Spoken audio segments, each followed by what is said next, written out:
আসসালামু আলাইকুম বন্ধুরা। আশা করি আপনারা সকলেই ভালো আছেন। মধ্যরাত, চারদিকে কবরের মতো নিস্তব্ধতা, পুরো গ্রামটা যেন গভীর ঘুমে অচেতন। ঠিক এমন সময় সেই নিস্তব্ধতাকে চিড়ে দিয়ে গ্রামের প্রবীণ ধাত্রী রহিমা বিবির দরজায় কড়াঘাত হল। একবার নয়, বারবার। ঘুম জড়ানো চোখে দরজা খুলতেই রহিমা বিবি দেখলেন দরজায় দাঁড়িয়ে আছেন গ্রামের মসজিদের ইমাম মৌলভী ওসমান। তার মুখটা ভয়ে ফ্যাকাশে, কপালে বিন্দু বিন্দু ঘাম, আর চোখ দুটো যেন ঠিকরে বেরিয়ে আসবে। আম্মা, সর্বনাশ হয়ে গেছে, জলদি চলুন।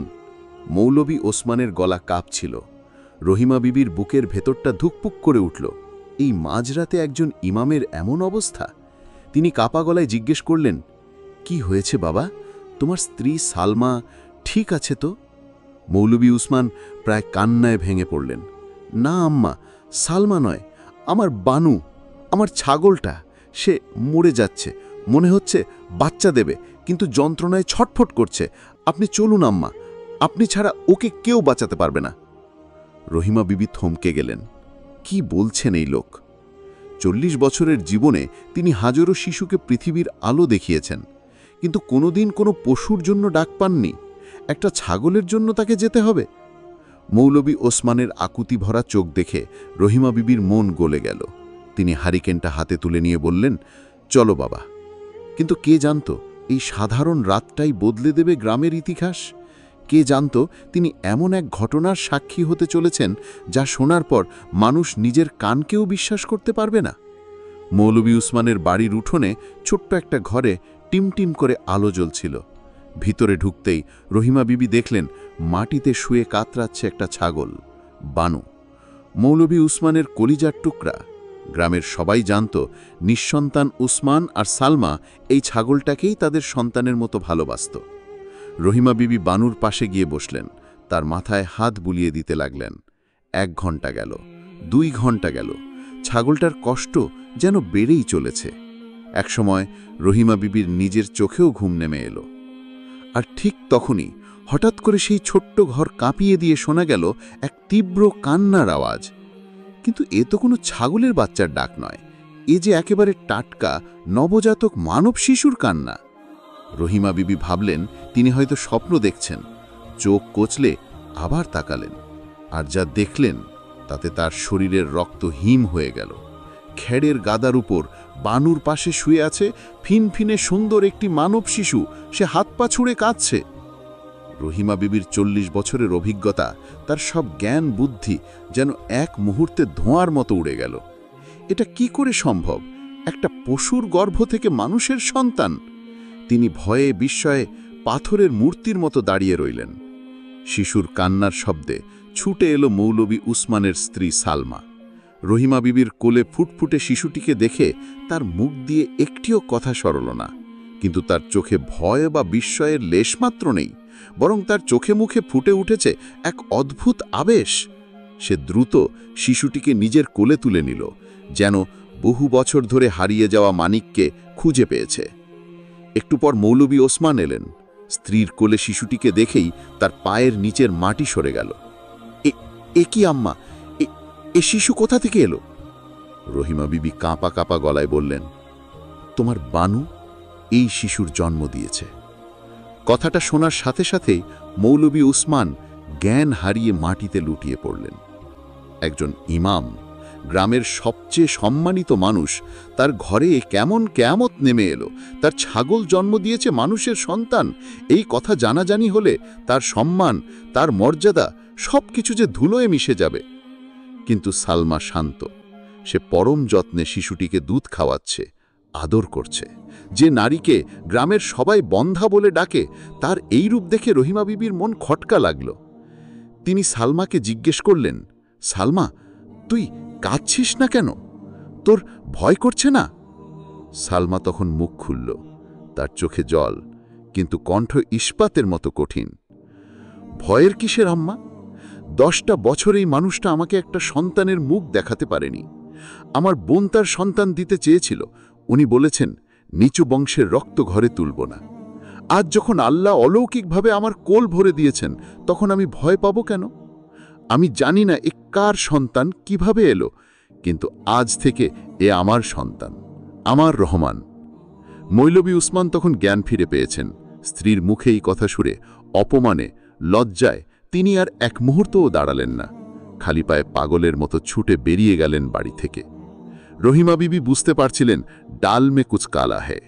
এই ঘটনার পেছনে অন্য কোনো গল্প লুকিয়ে আছে। সালমার এই অদ্ভুত শান্ত থাকা, তার চোখে অধিকার, সবকিছুই অন্য কিছুর দিকে ইঙ্গিত করছে। সন্ধ্যায় মৌলভী উসমান বিধ্বস্ত অবস্থায় ফিরে এলেন রহিমা বিবির কাছে। এসে কান্নায় ভেঙে পড়লেন, আম্মা, আমার বানুটা মারা গেছে, আমি ওকে কবর দিয়ে এসেছি। তারপর বললেন, আমি এখন মুখ দেখাবো কি করে? সবাই আমাকে পাগল বলবে, শয়তান বলবে। রহিমা বিবি তার কাঁধে হাত রেখে বললেন, ধৈর্য ধরো বাবা, আল্লাহ নিশ্চয়ই কোনো কারণে তোমার পরীক্ষা নিচ্ছেন। কিন্তু তার মন বলছিল অন্য কথা। তিনি উসমানকে বললেন, একটা কথা বলবো, আমাকে ভুল বুঝবে না। তোমার কি মনে হয় না এই ঘটনার পেছনে সালমার কোনো হাত থাকতে পারে? তার আচরণ একদমই স্বাভাবিক নয়। মৌলভী উসমান চমকে উঠলেন, কিন্তু পরক্ষণেই তার মনে হল কথাটা মিথ্যা নয়। সালমার চোখে তিনি কোনো ভয় দেখেননি, দেখেছেন শুধু অধিকার। রহিমা বিবির মনে তখন ঘুরপাক খাচ্ছে আরেকটি নাম, লাইবা। গ্রামের সবচেয়ে সুন্দরী মেয়ে, যে গত কয়েক মাস ধরে অসুস্থতার নামে ঘরবন্দি। সালমার সবচেয়ে কাছের বান্ধবী। রহিমা বিবি সিদ্ধান্ত নিলেন এই রহস্যের শেষ তাকে দেখতেই হবে। পরদিন সকালে তিনি সোজা চলে গেলেন লাইবার বাড়িতে। লাইবাকে দেখে তিনি চমকে উঠলেন। এক সময়ের চাঁদের মতো মুখটা শুকিয়ে আমসি হয়ে গেছে, চোখের নিচে গভীর কালি। রহিমা বিবি তার পাশে বসে মাথায় হাত বুলিয়ে বললেন, কি হয়েছে মা, খুলে বল আমাকে, তোর মনের বোঝা হালকা কর। আর তাতেই যেন বাঁধ ভেঙে গেল। লাইবা কান্নায় ভেঙে পড়ে স্বীকার করল সবকিছু। শহরের এক সুদর্শন অফিসার তাকে বিয়ের স্বপ্ন দেখিয়ে ধোঁকা দিয়েছে। যখন সে জানতে পারে সে গর্ভবতী, তখন তার পৃথিবী অন্ধকার হয়ে যায়। এই বিপদের দিনে তার পাশে দাঁড়িয়েছিল একমাত্র বান্ধবী সালমা। সালমাই তাকে বুদ্ধি দিয়েছিল, ভয় পাস না, তোর সন্তানকে আমি আমার সন্তানের পরিচয় দেব। তুই শুধু কয়েকটা মাস নিজেকে লুকিয়ে রাখ, বাকিটা আমি সামলে নেব। রহিমা বিবি স্তব্ধ হয়ে শুনলেন। তাহলে এই ছিল অলৌকিকতার পেছনে মানবিক গল্প। দুটি মেয়ের বন্ধুত্ব আর একটি নিষ্পাপ শিশুকে বাঁচানোর জন্য সাজানো হয়েছিল এই অবিশ্বাস্য নাটক। আর এই নাটকের বলি হয়েছিল নিরীহ ছাগলটি। রহিমা বিবি সব সত্য এসে জানালেন মৌলভী উসমানকে। সব শুনে মৌলভী উসমানের মাথায় যেন আকাশ ভেঙে পড়ল। তার স্ত্রী, তার সালমা, তাকে এত বড় ধোঁকা দিয়েছে। তিনি প্রথমে প্রচণ্ড রেগে গেলেন, কিন্তু তারপর যখন ঠান্ডা মাথায় ভাবলেন, তখন তার চোখে ভাসল সালমার মহত্ব। যে নারী নিজের সংসার, নিজের সম্মান বাজি রেখে বান্ধবীর ইজ্জত বাঁচিয়েছে, তার মনটা কত বড়। তিনি ভাবলেন নিষ্পাপ শিশু রহমানের কথা, অসহায় লাইবার কথা। এদিকে দিন যায়, মাস যায়, রহমান বড় হতে থাকে। মৌলভী উসমান ঘৃণার বদলে শিশুটির মায়ায় জড়িয়ে পড়তে থাকেন।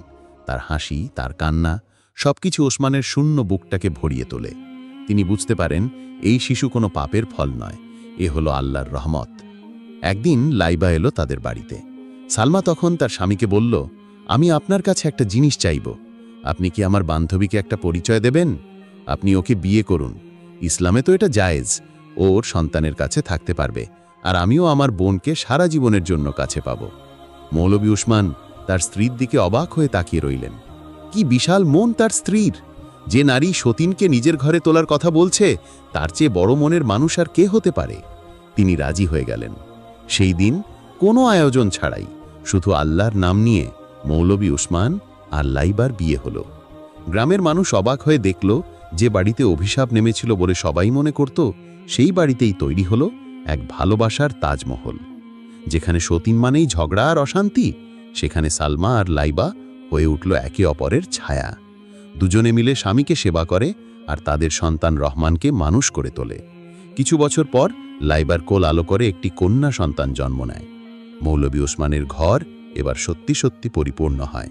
প্রিয় দর্শক, যে ঘটনাটি শুরু হয়েছিল একটি অবিশ্বাস্য অলৌকিকতা দিয়ে, তার শেষ হল ভালোবাসা, ক্ষমা আর ত্যাগের এক অসাধারণ মানবিক গল্পে।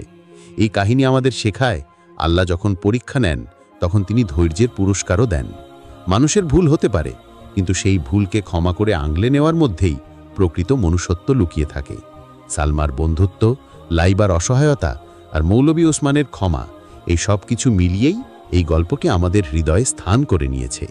আমাদের আজকের এই কাহিনীটি যদি আপনার মন ছুঁয়ে গিয়ে থাকে, তাহলে ভিডিওটিতে একটি লাইক দিয়ে আপনার ভালোবাসা জানিয়ে দিন।